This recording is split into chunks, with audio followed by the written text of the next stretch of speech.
టీడీపీలో ముసలం ఎమ్మెల్యే అభ్యర్థులకు దూరంగా నేతలు పొత్తు ధర్మం పాటించిన నాయకులు పార్టీ మారే యోచనలో కొందరు అజ్ఞాతంలో మాజీ మంత్రి ఏరాసు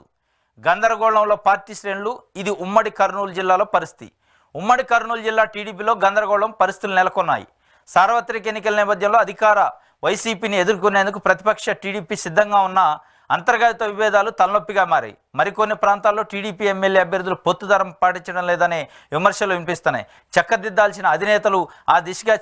చర్యలు చేపట్టకపోవడంతో పార్టీ శ్రేణులు గందరగోళానికి గురవుతున్నాయి ఇది కర్నూలు జిల్లాకు సంబంధించి టీడీపీలో ముసలం స్టార్ట్ అయిందట ఎమ్మెల్యే అభ్యర్థులు టికెట్ కేటాయించబడిన అభ్యర్థులు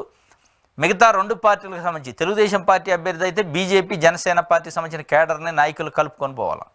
ఆ కలుపుకొని పోయే పరిస్థితి లేదట అసలు ఎమ్మెల్యే అభ్యర్థులు పొత్తు ధరం పాటించకుండా మిగతా పొత్తులో ఉన్న కూటమిలో ఉన్న పార్టీలని నాయకులను సంప్రదించకుండా వాళ్ళు ఒంటెద్దు పోకూడతో ప్రచారం కానీ వ్యవహారాలు కానీ వ్యూహాలు కానీ పని చేసుకుంటూ పోతున్నారు దానిపైన మిగతా పార్టీలో అసంతృప్తిగా ఉన్నారు వితిన్ ద తెలుగుదేశం పార్టీలో కూడా వర్గ పోరు ఉంది వర్గ పోరులో ఒక వర్గానికి టికెట్ వస్తే ఇంకొక వర్గాన్ని పిలుచుకునే పరిస్థితి లేదు ఇంకొక వర్గం సహకరించే పరిస్థితి లేదు మొత్తానికైతే కూటమి ఎఫెక్ట్ ఏం కానీ కూటమి ఎఫెక్ట్ ప్లస్ వాళ్ళ అంతర్గతంగా ఉన్న కుమ్ములాట్ల వల్ల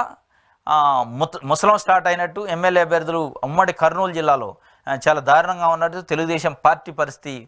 ఒకళ్ళకొకళ్ళు సహకరించుకునే పరిస్థితి లేదు ఇది రిజల్ట్ మీద దీని ప్రభావం ఉంటుంది అనేది ఒక వార్తని దిశ పేపరు ప్రచురించింది